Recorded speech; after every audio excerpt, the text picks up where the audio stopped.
begin. Good afternoon and welcome to Gems from Wisdom Traditions, a conversation circle.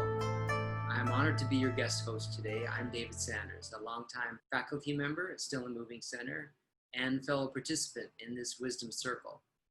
Today's topic, overcoming obstacles, examined from the Hindu mythological tradition by our guest presenter, fellow wisdom seeker, visionary leader, and director of the Still and Moving Center. Someone who embodies this topic and inspires us by demonstrating time and time again the overcoming of seemingly insurmountable obstacles. Your friend and mine, Renée Tillotson. Renée, welcome. Mahalo nui, namaste. It's truly a joy for me to be able to address each and every one of you, and especially on this particular topic, which is dear to my heart. I have long loved mythology and studied Indian mythology in particular quite a bit. And so the idea of why obstacles immediately presents itself, especially on this day, which is celebrated in India as Ganesh Chaturthi. And so I am brought to the idea of Ganesha, who in Hindu mythology represents that principle of the universe that tends to put obstacles in our paths and then take away obstacles when we don't need them anymore. So he's both, and I say he within the tradition of a mythological figure, which Ganesh is, he's a he, but I think of it much more as an impersonal way that the universe operates. And this way that the universe operates in Hinduism has the name Ganesh. So he is both the remover of obstacles and the placer of obstacles. He does both. Why? Why does he do this? Why does this principle in the universe work this way? We learn from this tradition that it has to do, our whole existence here on earth has to do with soul education. That is the only reason that we're here, is for this evolution to take place of soul. And when we say soul, when we say spirit, yes, it's like a light or a beam of light that shines within each of us that is always connected to that one source. So there's really absolutely no disconnection of one soul from another soul, from all soul, from the one source. So it's this grand evolutionary journey that we are all on. And yet each of us, as something like a ray from the one source, has a responsibility for what we do in this manifest existence. The thoughts that we think, the words that we speak, and the deeds that we do. So sometimes we've heard that expression, thank God for unanswered prayers. And that seems to me to point to this Ganesh principle. We want something so badly to go the way that we expect it to go, that we think it should go, that it really has to go for things to work in the universe properly. And then they don't. And then sometime later, and I really would like all of you to kind of think about those times for yourself when you've noticed that happening. Sometime later in your life, it often happens that you reflect back on that obstacle that you really did not want to happen, and you'll have that realization, oh, that's why that happened. I get it. Had that not happened, and it wouldn't have been as good as, in fact, it actually did turn out to be. Or I wouldn't have learned through a lot of suffering what I needed to learn. And as we heard from Mary Bird, who's there with us today, last week, no suffering is wasted. And that's very relevant to this principle of Ganesh. No suffering is wasted. So what determines what it is that our soul needs? It's our own past thoughts, words, actions that in some way are serving to impede that forward progress of the evolution of spirit, of soul, universal evolution. Some way we have caused a little impediment. And so for our soul education, which is really education of the soul of the universe, for our soul education in particular, something happens that allows us another learning experience. And often it seems, in my experience, it's something I thought I learned and yet not completely. And so it comes back to me and I get another chance to practice that thing yet again. Some of the examples of when such an obstacle might come would be when we get a little bit too caught up in our own problems. The Ganesh principle kicks into gear, tosses us into a situation that flags us. Hey, wait, stop. You think you're having troubles? Try this. And something might happen like, who knows, a universal pandemic, perhaps. It puts things in perspective. Huh? Now it acts the other way too. This principle, remember, is the remover of obstacles. So let's say that we're busy rolling down our slope of self-pity, getting more and more mired in our own muck of depression, despair, whatever it happens to be at the moment. All of a sudden, we might have this windfall success. Some obstacle is bing, removed. And here we are faced with the enormity of this tremendous success. And then we have to re-examine, who am I really? I was second guessing myself. I was shortcutting. I was giving myself too little of a chance to express my uniqueness, my magnificence, what I have to give to the world. And so suddenly this opportunity wakes up and wakes us up to who we might really truly be. So it's not really predictable but by us on the rational level when an obstacle might be put in our place, when another obstacle might be removed. However, it all tends to be for this soul education. We might think of Ganesh as the agent of karma. Karma, this balancing of cause and effect that takes place invariably. It works in the invisible realms, in the moral realms, as surely as the law of gravitation works in the physical realm. If I lift something, I let go. If I'm within a gravitational field, sure as shooting, that thing is gonna drop to the floor. If I set any cause in motion with my thought, with my word, with my deed, it will come back to me. Not out of punishment, just simply so that I have a chance to learn from that very thing.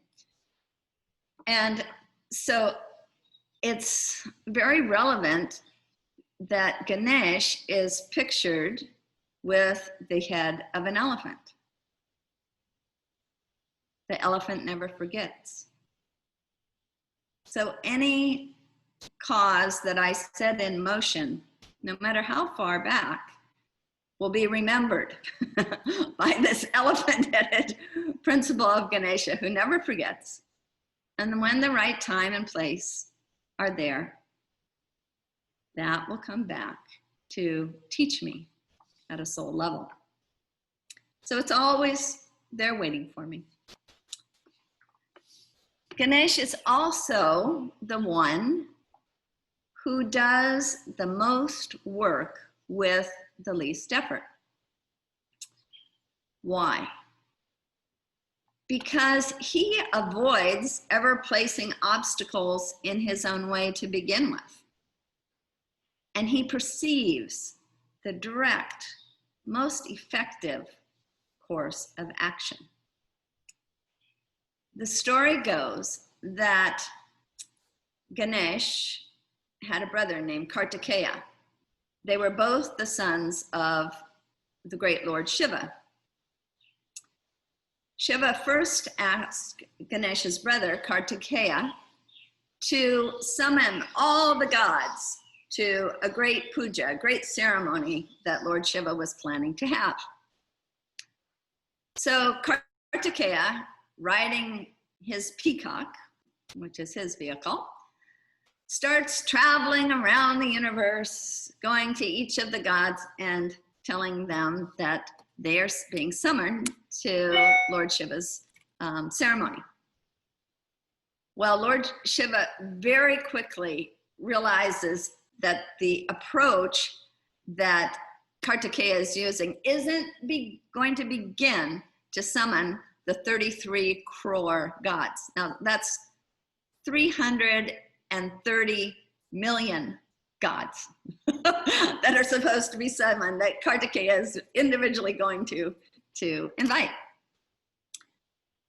So Lord Shiva turns to his son Ganesh and said, "Do the job, Ganesh." And so Ganesh very quickly takes stock of the entire situation. He approaches Lord Shiva, his father, and circumambulates his father, the source, 3 times. And as he's circulating around Lord Shiva, he's chanting out a welcome to all the gods in the universe. And since he is at the center of the universe at that point anyway, the message instantaneously goes out. All 33 million crore gods are invited, and they all are able to show up for the ceremony. The one who accomplishes the most with the least effort places no obstacles in his own path and very clearly sees the most direct way to accomplish something. So we too could begin to aspire toward this ideal of accomplishing the most with the least effort by going deep into a soul level, by reducing the number of obstructions that we create to the soul evolution of the universe. And then from that deep source level, proceeding forth with what we seek to do. And that would allow us to be working in a very Ganesh-like manner. Thank you so much.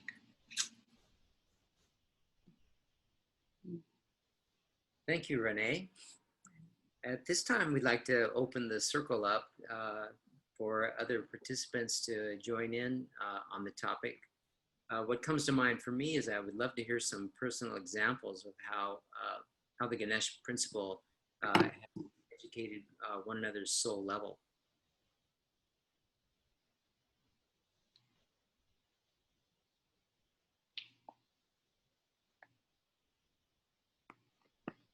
Maybe nobody's had any obstacles in life. I don't know.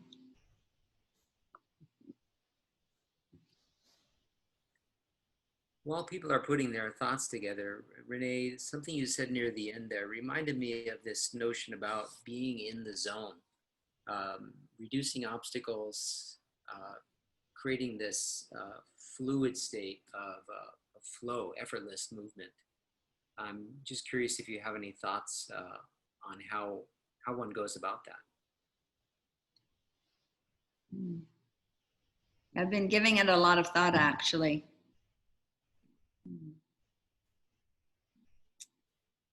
One of the helpful and very, very difficult disciplines that I think allow us to approach that flow state is to gain an increased awareness of our emotions. As we become more and more observers of the emotions that pass through. And in Hinduism, Lord Krishna says that the emotions pass through like the wind. They're very difficult to control the emotions. And yet we can gain a mastery of watching them and then withdrawing from them. Something like a turtle drawing within its shell. Something like also, it seems to me, being in the ocean, lots of waves, and yet gaining this skill level not to be taken out by the waves. We can either face the waves and duck dive through them. And if you've ever done that, you know that you can feel this huge surge of water. It just causes the whole body to ripple as it's washing past and through you. And yet you come out on the other side unscathed.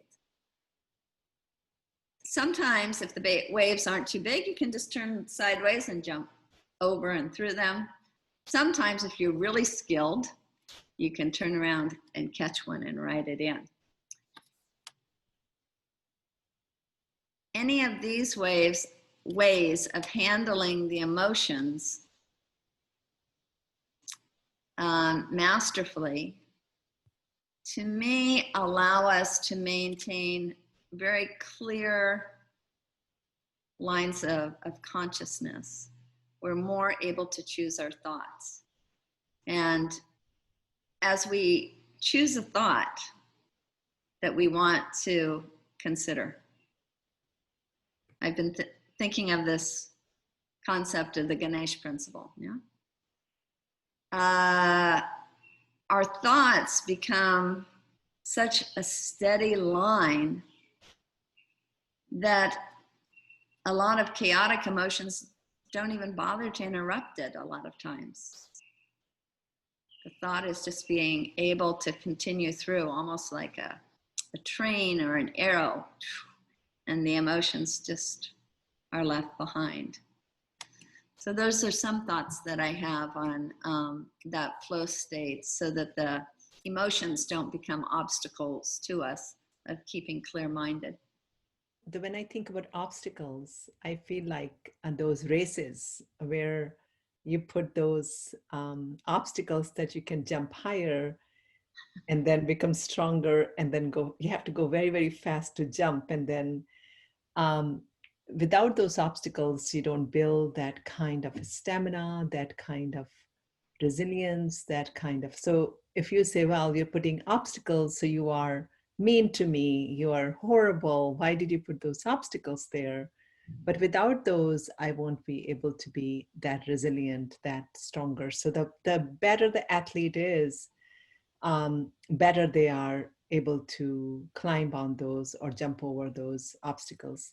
And I think, as you said, the whole life is a journey for learning, right? So I think it's the obstacles there isn't anyone in the world. When you said think about obstacles, like how many can we think of? There are innumerable obstacles that we feel, from daily life to the big moments in our life that change our lives forever. Because we could have taken left turn or right turn, and left didn't happen, so now my life is completely changed. So shall we call them obstacles, or shall we call them opportunities to build our inner strength and inner stamina? And I think that is the whole idea of, even you had this picture of Ganesha in your garden. What is that face? When the Western explorer went to India, they saw Ganesha, they freaked out. They didn't know what to do with that. They thought, wow, these guys follow very weird things out there, because they didn't imagine the world mixed with animals and creatures and humans and godly. And this world is a big whole and interconnected, instead of having, oh, God looks like he, or God looks like she, God looks like this human-like, or God looks like this. No, if indeed the divine is all things, how did the Indian idea of mixing those and bringing them together to see that, we have to coexist in this world. We have to coexist. There's a little mouse there, this is a food there is a elephant face, there is a, and then he's remover obstacle, because that is the it's not, the word is not the, where he makes the obstacles into opportunities. Thank you.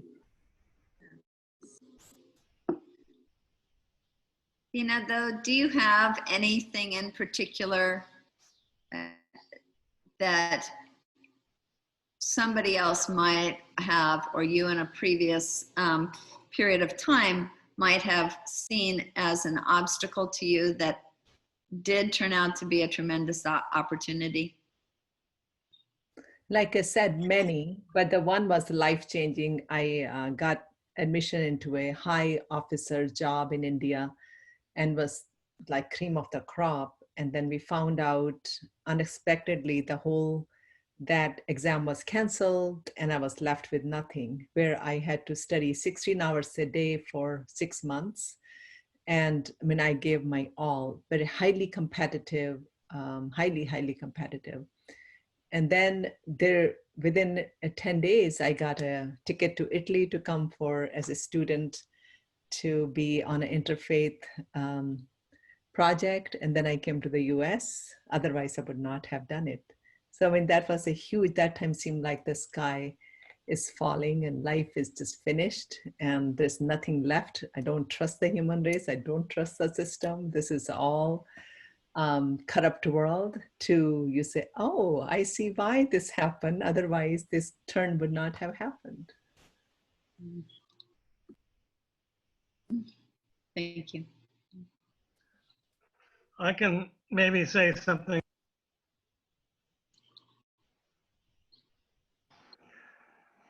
If one can elevate one's consciousness, then maybe instead of being so attached to the immediacy of the obstacle and the emotional effects on our personality or our aspirations, if one can either meditate or use an abstract principle, I know that's not fashionable these days, maybe, but to actually think about abstract principles, think about the beauty of nature, actually go out into nature, and to all of a sudden, what that obstacle is smaller rather than larger. And if one gives oneself a chance to deliberate kindly and be kind to oneself, then in a sense you become more detached. And when you become more detached, it's like standing on a mountain. So you're not in the traffic jam below, but you could see how to go around it. So I think one of the ways of dealing with obstacles is using our spiritual gifts and our potential to actually work with it and try to elevate and try to gain some perspective. If nothing else, it softens it.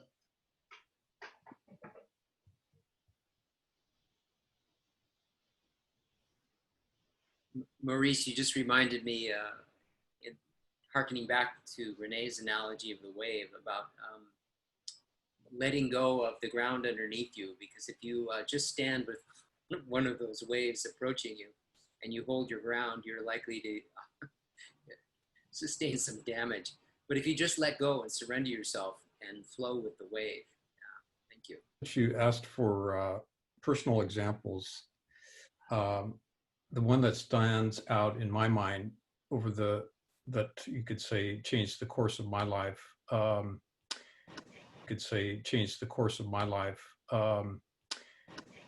Involved a trip over initially to Europe because I was a student of art at UCSB, and had an art teacher who said that if I really wanted to understand art, I needed to go and see the real thing and not just look at it in books. And that meant, you know, a trip to Europe to see all the great museums. And that was a thrilling prospect for me. So I took some time off of school between my junior and senior year, saved money, bought a Eurail pass, and I was going to spend 3 months in Europe. But it turned out to be the coldest winter that Europe had had in 10 years. And there was snow on the ground when I stepped off the plane, which I was completely unprepared for. But I also, and I'm going to try to make this short because it's a very long story. I also, in the first 2 weeks, met a young man who was a student of a teacher of meditation in India. And we had a long conversation about it. And he ended up giving me a book to study because I was engaged in a quest at the same time.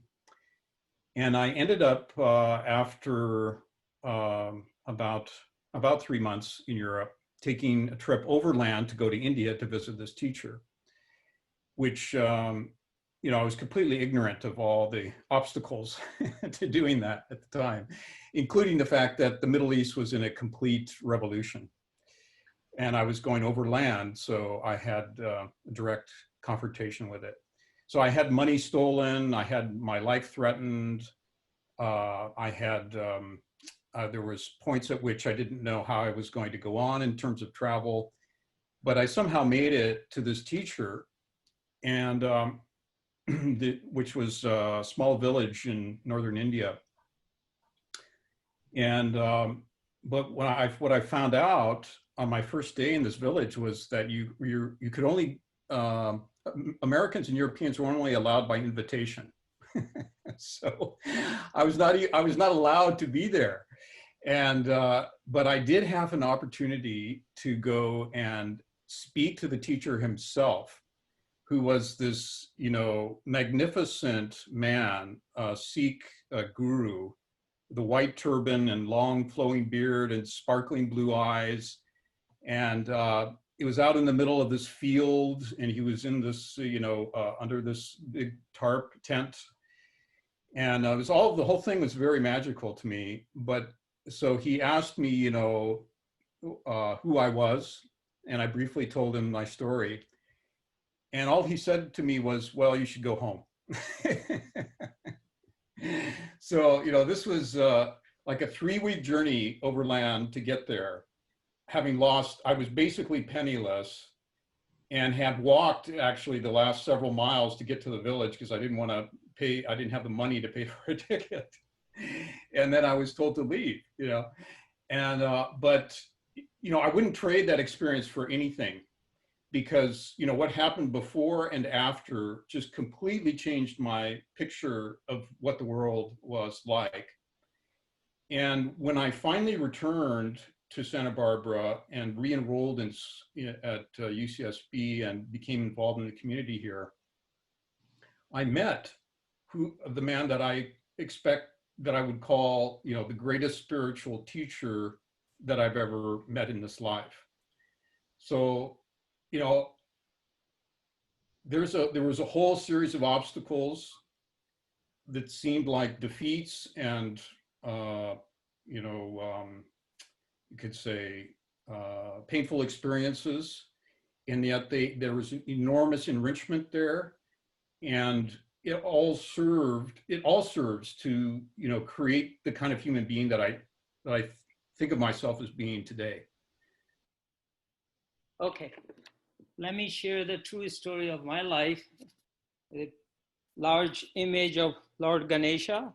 Can you see this image? Ah, yes.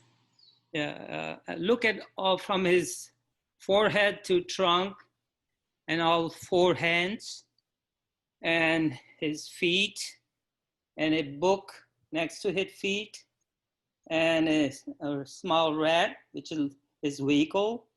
So all these symbols have a meaning. I'll explain that a little later. Let me come back to my seat. So usually elephants are the path makers in the forest. When an elephant passes through thick woods, a way is created for the other animals to follow. The large elephant head of Lord Ganesha symbolizes wisdom, understanding, and a discriminating intellect that one must possess to attain perfection in life. The wide mouth represents the natural human desire to enjoy life in the world. The large ears signify that a perfect person is the one who possesses a great capacity to listen to others and assimilate ideas. Ganesha, being the ruler of the world, he possesses large ears to listen to the prayers and needs of all the subjects.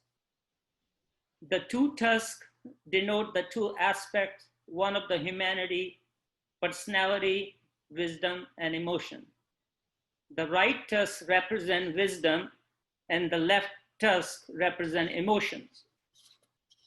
The broken left tusk conveys the idea that one must conquer emotions with wisdom to attain perfection. The four arms of Lord Ganesha represent the four inner attributes of the subtle body, that is mind, intellect, ego, and conscience, which in Sanskrit we call it chitta. Lord Ganesha represents the pure consciousness, the Atman, which is the soul, which enables these four attributes to function in us.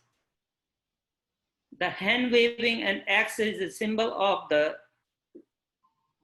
retrenchment of all desires, bearers of pain and suffering. With the axe, Lord Ganesha can both strike and repel obstacles. The axe is also a prodman to the path of righteousness and truth.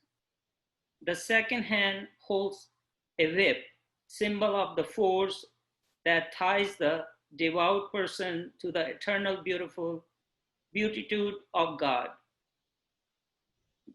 And the third hand turned towards the devotee is in a pose of blessing, refuge, and protection. The fourth hand holds a lotus flower, and it symbolizes the highest goal of human evolution, the sweetness of the realized inner self. Lord Ganesha belly represents the whole cosmos, the seven realms above the below, and the seven realms oceans are inside. Ganesha's cosmic belly, these are held together by the cosmic energy called Kundalini, symbolized by the huge snake around him. The big belly signifies that a person should face all pleasant and unpleasant experiences during his lifespan with patience and calmness. The mouse, which is a symbol, has uncontrolled desires and ego that can nibble all that is good and noble in a person. A mouse sitting near the feet of Lord Ganesha and gazing at those sweet items called laddus denotes that with purified or controlled desires, one can live in the world without being affected by the worldly temptations. The right foot dangling over the left foot illustrate that in order to live in a successful life, one should utilize knowledge and reason to overcome emotions. And I would like to just share a very brief story of my life. Around April 1998, I was meditating, and then I used to hear whisper, "Get your heart checked." So I went to see top cardiologists and heart specialists in Hawaii. And everybody just assured me, no, your blood pressure is normal. You have no other palpation or any problem throughout when we did the EKG and everything. You're normal, go back home.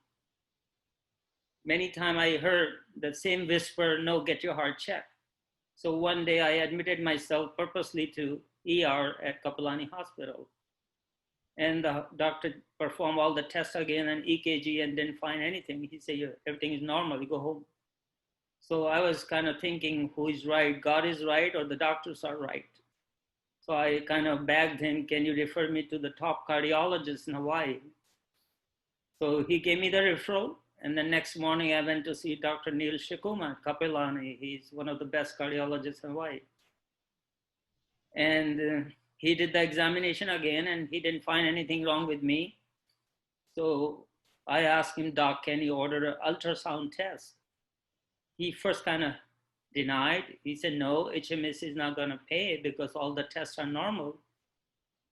So I kind of requested him again. Then unwillingly, he signed the order. And I had the ultrasound test done. And within a week, in those days, we would get the result after a week, not within the same day or next day. So after a week, when I got the test result, and he called me. He said, come to my office, but drive slowly, don't rush. That caused me a little confusion.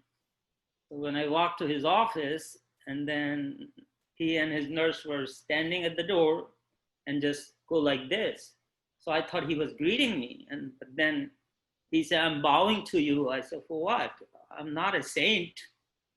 So he said, you want to hear the good news or bad news first? I said, share the good news. He said, the good news is that somebody is protecting you, the higher power. In my 27 years of practice, none of my patients has survived with the condition you're living. I said, what is that? So he said, the bad news is that you were born with a hole in the heart. And then the hole is about an inch, which is very dangerous. Any small blood clot from your heart to the brain travels, you'll have a stroke or brain hemorrhage. You may die even during sleep. That kind of scared me. So I said, how much time I have to live? He said, if you get an open heart surgery and it's successful, you can live a long life. And then if you don't follow my advice, you can die any minute. I said, no, I want to live and I want to have a good life. So he said, let's have a surgery within 3 months. So we lined up everything. I paid off all my charge card bills, saved my vacation. I decided to go to see my spiritual master, Subramanya Swami, the founder of Hindu temple, Shiva temple on Kauai. I had a personal conversation with him, shared the story, what kind of difficult time I'm going through. I need some protection and guidance. So immediately he gave me a small miniature of Lord Ganesha. That was very similar, but very small size, like this much, like 2 inches or so. This is like about 7 inches. So he said, my advice is, thanks for sharing. He said, my advice is talk to your heart surgeon if he can allow you to keep this Lord Ganesha's miniature in the operating room on July 27. I said, okay, I'll follow your advice. So I met my heart surgeon and his team about a few days before the surgery. I shared that statue or miniature of Lord Ganesha. I say, may I request you to allow me to keep this miniature in the operating room when you perform surgery on my heart? They say, yeah, no problem. We will respect your belief system. So the day of the heart surgery, Gurudeva called me from Kauai, and then they said, go with your faith and we will do a special prayer to save your life. So I think because of Lord Ganesha's and Shiva's blessing, they perform a special chanting with the fire ceremony on Kauai temple for 1 hour. And then I think I got a new life. And because of being inspired with that surgery and everything with Gurudeva's blessing, I opened a healing center. I gave a name to it, New Life Center. So I believe every day is a new life to me, and I want to enjoy it and live to the fullest of life, and make a difference in my life and as well as in the lives of others. So thank you for allowing me to share my personal story. And one more thing I want to share, that Lord Ganesha's photo is posted outside of every home, in the shops, and no prayer is successful without praying to Lord Ganesha first. In the wedding, childbirth, every ceremony or inauguration of a temple. So if you go to Kauai temple, Hindu temple, you will see Lord Ganesha, this big statue is situated at the entrance.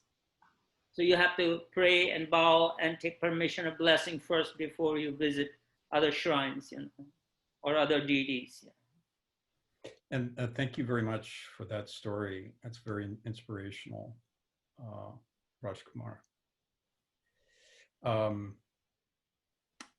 If I understood you correctly, Renee, you mentioned that, well, of course, Ganesh is the remover of obstacles. And that aspect, you could say, in ourselves, which discovers maybe through acceptance or simply by the circumstances of life, the way forward, you could say, and which may be unexpected, which may be not, as you were saying, not what one anticipated, and yet suddenly becomes very clear what one should be doing, or the direction, let's say, that one should head in one's life. And it's just seems to me that that's also a principle, and at least in my life, that has been a very useful guide. That we make plans, we think this is where our future is going, this is what we think we want to do, and then suddenly doors may close in that direction, but the door opens in another direction.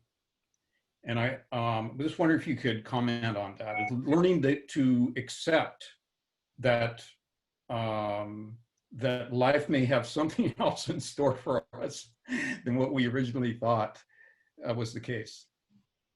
Several things come to mind. Mary Bird often reminds us of the importance of gratitude. And so looking at everything that comes to us with gratitude, with the idea, I may not understand why this is happening to me, and yet I am grateful. I know that time and time again, I've gained something, I've learned something from the most difficult of experiences. There is a quote that all of us must have received from the Dalai Lama for this week on Wednesday, October 26th. The period of greatest gain in knowledge and experience is the most difficult period in one's life. So as we come to look back at these very difficult experiences that we've gone through with a spirit of gratitude and appreciation for what we've actually had the opportunity to learn. In Raj's case, for example, it even saved his life, to go through this difficult period of health, and also surely being told over and over by the medical profession that he had an absolutely clean bill of health. So he's able to look back and see with gratitude that he went through that. He's a different person for it. The other concept besides gratitude, besides appreciation, is this willingness to listen to what Gandhi called that still small voice within oneself, and that Raj also mentioned to us. And really giving ourselves the credit for knowing at some very fundamental level what we need, and being willing, no matter what, to follow through on that still small voice. We've all heard it. Sometimes it can be so faint. Sometimes we don't want to hear it, and so we try to shut it out, and usually it just keeps coming back to us because it's so important for us to listen to.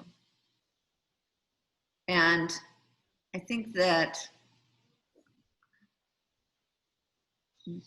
that aspect of ourselves that shows us the way forward, shows us that I thought I was supposed to, as Vina was planning on doing, I thought I was supposed to have this really high position that I was studying to get into 16 hours a day for half a year, and suddenly the ground fell out beneath me, right? And yet, staying open, she found out, oh my gosh, this just provided me with the opportunity to go to the US and to make my life there. So I think part of it is that gratitude, and part of it is reviewing our lives, seeing all the times that things have gone differently than what we expected, differently from what we hoped, and yet something good came of it. And trusting that when we get that inner prompting, that we really ought to follow it. Those are some of the thoughts that came to my mind in answer to your question, Kirk.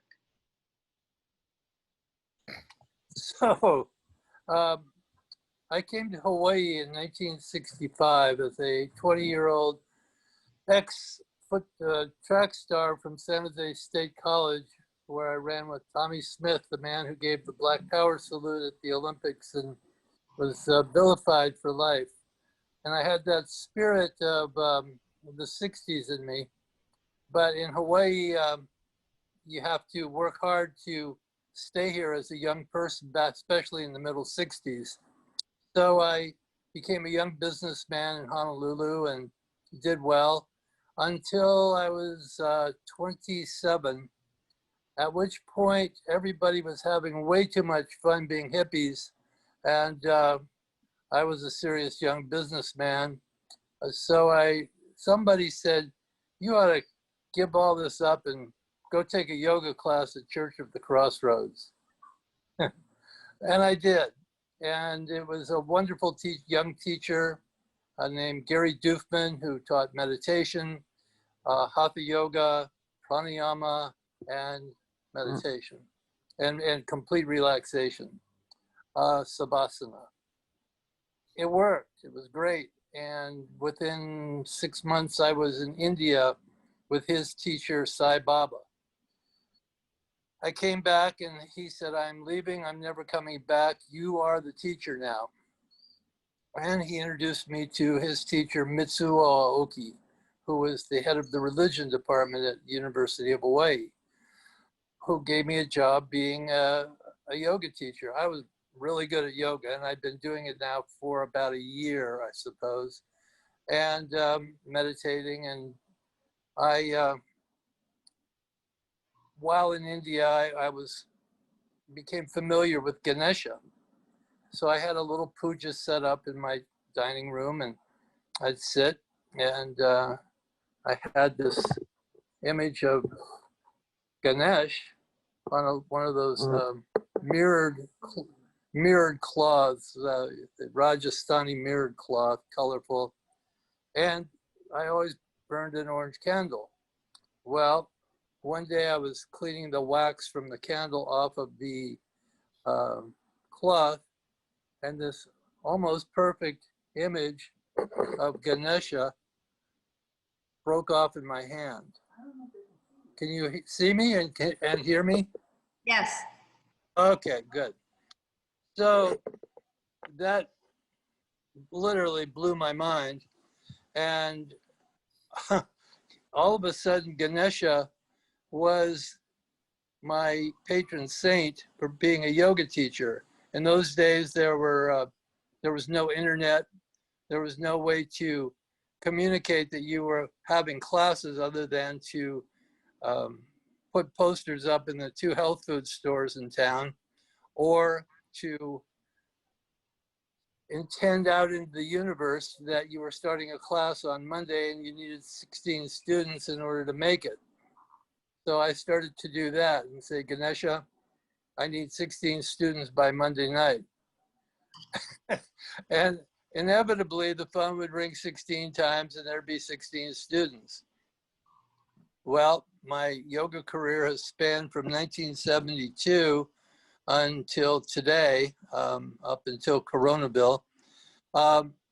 And I always am grateful and reminded of and indebted to Lord Ganesha and the intention of Lord Ganesha to remove obstacles in the way of good intention. My life has been blessed in every way possible with partner and material goods and all of the things that being a yoga teacher are not supposed to give you, but it's worked out great.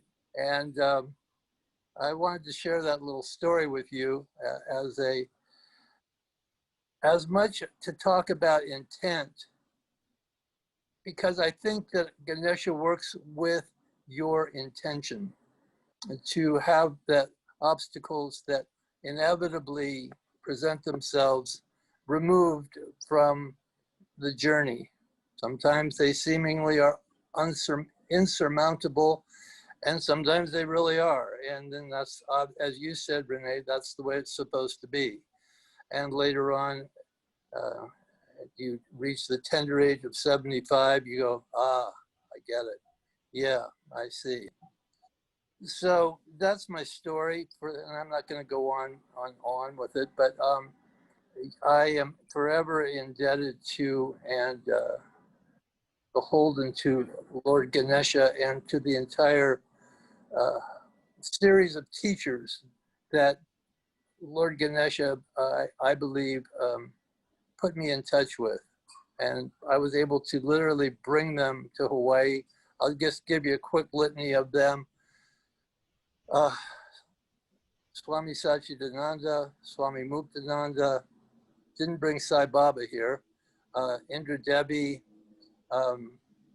Ram Dass many times, that'd be Baba Ram Dass, and many others. Great darshan and connection with His Holiness, the Dalai Lama, in Ganesh, in Dharamsala and here. So it's been a wonderful spiritual ride, and it's still going on. And I think you said one thing, maybe it was Dean or the gentleman that said, it's in the silence. It's in the learning the quietude of self that our greatest inspirations spring forth and give us the insight to be joyful and light-filled and happy. And namaste. Thank you for letting me share. So beautiful. I would like to say that today is Lord Ganesha's birthday. In India, that this celebration goes on for 7 days. So in these 7 days, if you can do fasting, daily prayers, offering to Ganesha's symbol, or visualize his image in your third eye, and do a little charity in this kind of tough times, I think your prayers will come true, and then ask universe to help us to find a vaccine for this deadly coronavirus pandemic so whole humanity can be saved. This is what I can say. That'll be my prayer throughout this whole week.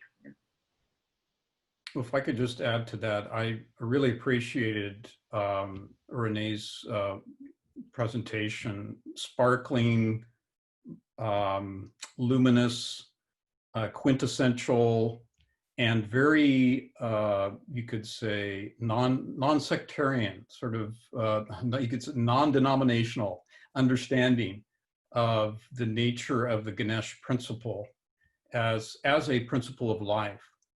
It really helped to sort of universalize the idea. And the simple examples you gave and the way you brought out the ideas connected with Ganesh were made them immediately relevant to all of us, I think. But then we also had Raj Kumar give a wonderful explanation of the deeper meanings connected with the various symbolic aspects of Ganesha, which I found very illuminating and inspiring as well. So there's levels upon levels there that of meaning that we could explore also further in relation to Ganesha. And I also enjoyed the other contributions in terms of people's life experiences. So it's really a wonderful meeting today. I'd just like to close by thanking David for chairing the meeting for us today. Much appreciated. Wonderful, joyous quality to Ganesha. And if you've ever seen the copper carving that we have in Still a Moving Center, this Ganesh with these ancient eyes, and yet this body that's almost as playful as a little toddler, gives this idea of, this lila of life emanating from this really wise ancient Ganesha. Jai Ganesha.